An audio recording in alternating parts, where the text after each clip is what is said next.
다니엘 1장 8절에서 21절 말씀 함께 읽었습니다. 8절에 다니엘은 뜻을 정하여 왕의 음식과 그가 마시는 포도주로 자기를 더럽히지 아니하리라 하고 자기를 더럽히지 아니하도록 환관장에게 구하니라고 말씀하죠. 다니엘은 포로로 이방 땅에 잡혀갔습니다. 거기에서 바벨론식 교육을 받고 바벨론식으로 생각하고 살아가도록 강요를 받았습니다.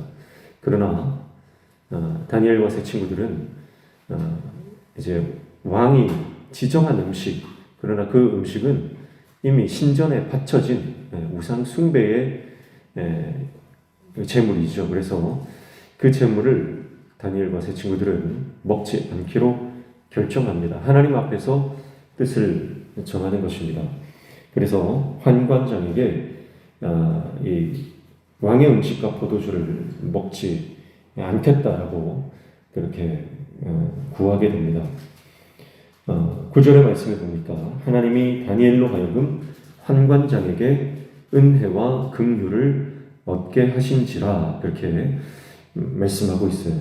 그래서 이런 말을 할 때에 환관장이 얼마나 보통 같으면 역적을 내지 않겠으며 역적을 내고 그리고 뭐 이렇게 황당한 요구를 하는 이 다니엘과 세 친구들 뭐 죽여버려도 아무런 상관이 없을 겁니다. 그런데 하나님께서 그 환관장으로 하여금 은혜와 긍휼을 얻게 하셨다 그렇게 말씀하고 있습니다.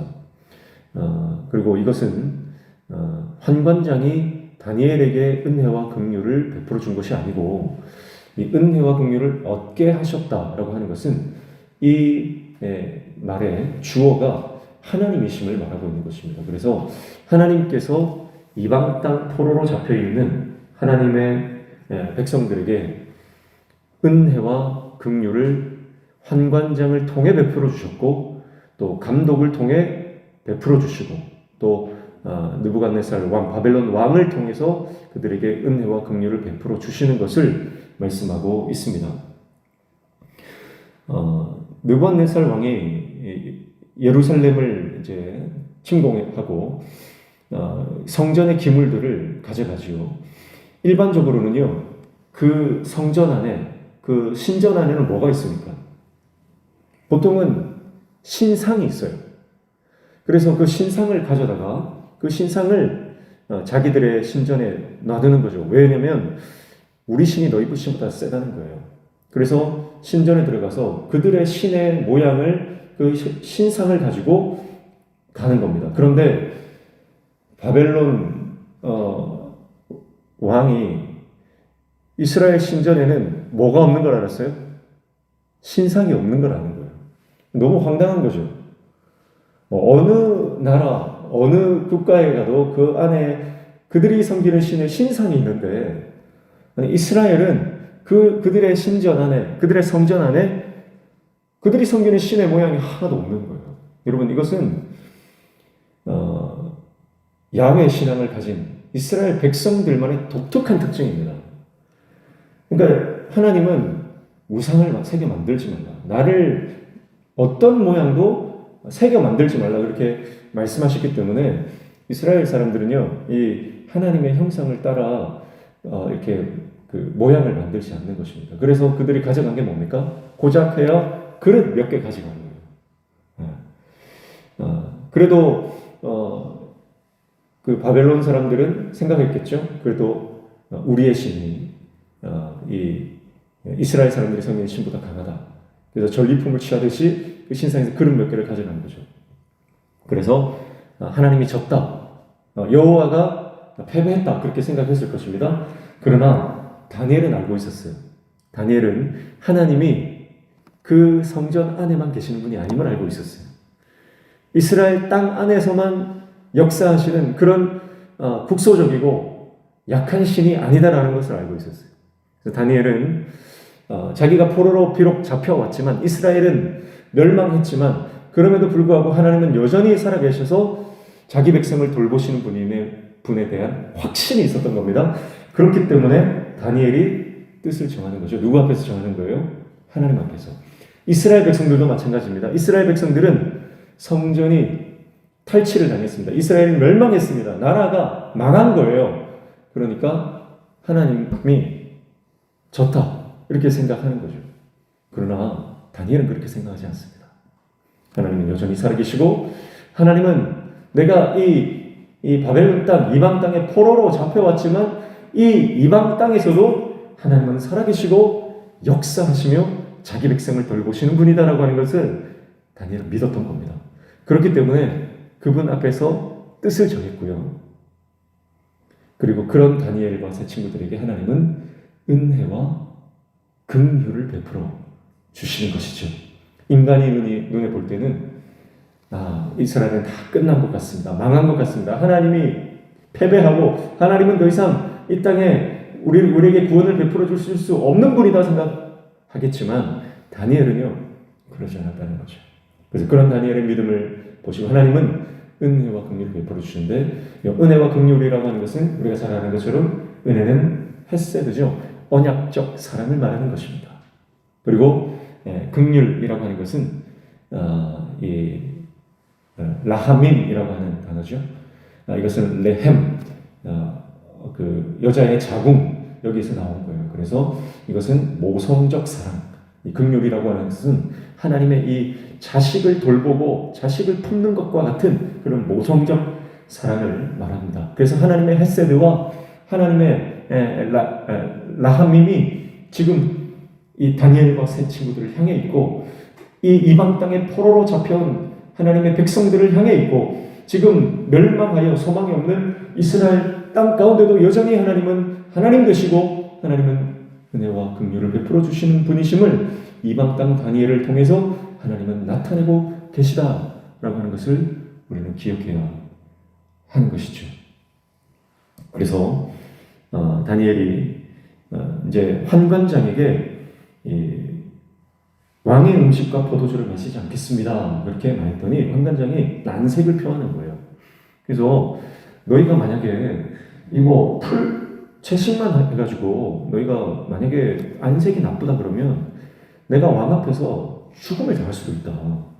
어떻게 그렇게 하겠느냐? 그랬더니 다니엘이 어떻게 합니까? 이번에는 그 감독을 찾아가죠. 환관장보다 더 높은 사람을 찾아가서 이 감독에게 구합니다.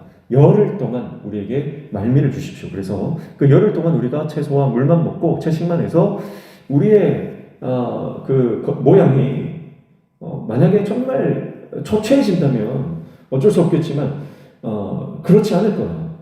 그래서 열흘 동안 시험을 해 주십시오. 그래서 12절 보십시오. 청하오니 당신의 종들을 열흘 동안 시험하여 채식을 주어 먹게 하고 물을 주어 마시게 한 후에 당신 앞에서 우리의 얼굴과 왕의 음식을 먹는 소년들의 얼굴을 비교하여 보아서 당신이 보는 대로 종들에게 행하소서 하며 14절에 그가 그들의 말을 따라 열흘 동안 시험하더니 라고 말합니다. 그래서 환관장에 구했을 때 그 요청이 받아들여지지 않았지만 다니엘은 포기하지 않고 대안을 가지고 그 감독에게 가서 다시 열흘 동안 우리를 채식만 먹었을 때 한번 그것을 보고 판단해 달라고 그렇게 요청을 하는 것입니다.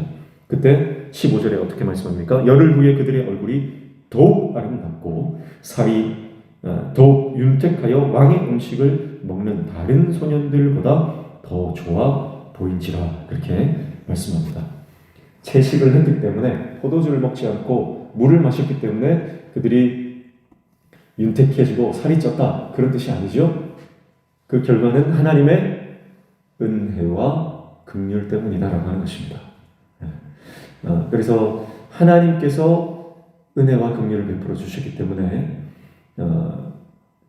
다니엘이 결단한 대로 이제 왕의 음식과 그 포도주를 먹지 않을 수 있도록 그 감독이 채식을 주게 됩니다. 16절 그리하여 감독하는 자가 그들에게 지정된 음식과 마실 포도주를 제하고 채식을 주니라. 오늘 다니엘은 우리가 하나님을 믿지 않는 세계를 살아가고 하나님을 믿지 않는 직장이나 하나님을 믿지 않는 학교나 우리가 세상 가운데서 신앙생활하면 대부분 믿지 않는 사람들이에요. 회사도 그렇고 우리가 살아가는 삶의 현장이 그렇습니다. 교회에서는 우리가 신앙 고백하고 하나님을 믿고 따라가는 그 교회 공동체 안에서는 아무 문제가 없습니다. 그러나 우리가 세상 가운데 나갔을 때 하나님을 믿지 않는 사람들이 모여있는 그곳에서 내가 어떻게 하나님을 드러내고 하나님의 영광을 살아갈 것인가 하는 그런 물음을 다니엘서는 우리에게 던져주면서 그 해답을 함께 제시해주고 있는 것이죠. 뜻을 정하라고 하는 것입니다. 하나님 앞에서 뜻을 정하고 내가 하나님 앞에서 결단하면 하나님께서 우리에게 지혜를 주시고 하나님께서 우리의 길을 열어주신다라고 하는 것을 다니엘을 통해서 우리는 보게 됩니다. 그리고 기한이 찼을 때에 드디어 왕 앞으로 나아가죠.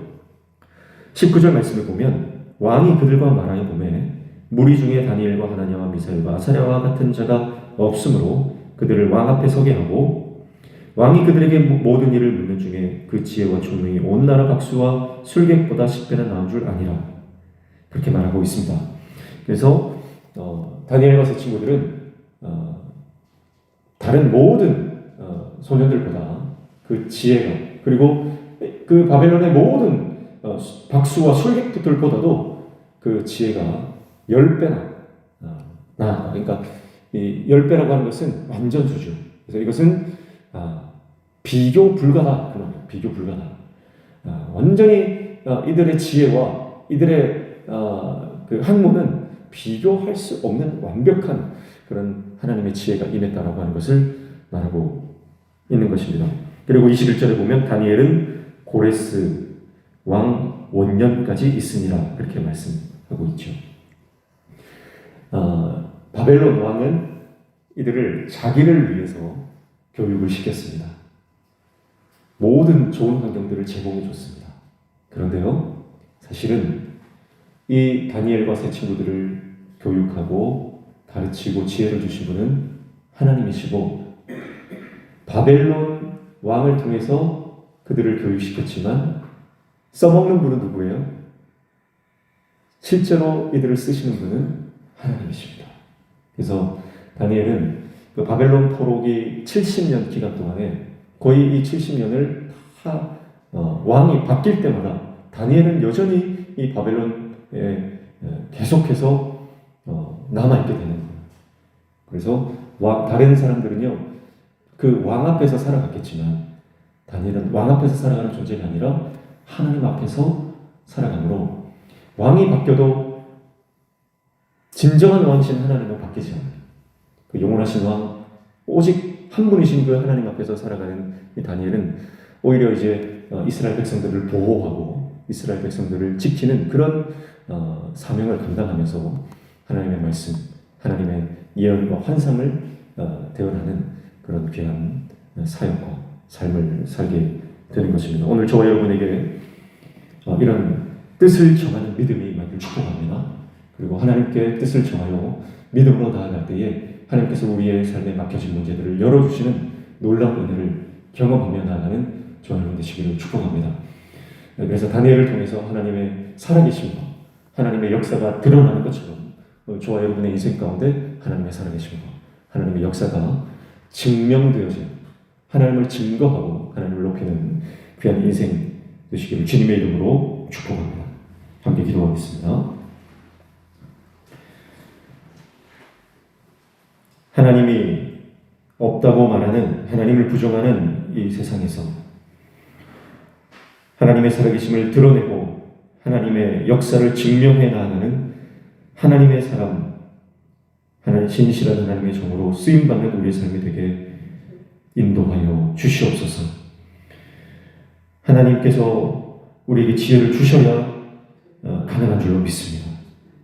우리의 힘과 능력으로 승리할 수 없음을 고백하며 주님의 은혜를 구하오니 하나님의 은혜와 하나님의 긍휼로 우리를 덮어 주시옵소서. 오늘도 간구하며 기도하는 모든 기도의 제목들 들어응답하여 주시고 우리 삶에 막혀진 모든 문제들이 열려지는 형통의 은혜를 허락하여 주시옵소서. 예수님의 이름으로 기도하옵나이다.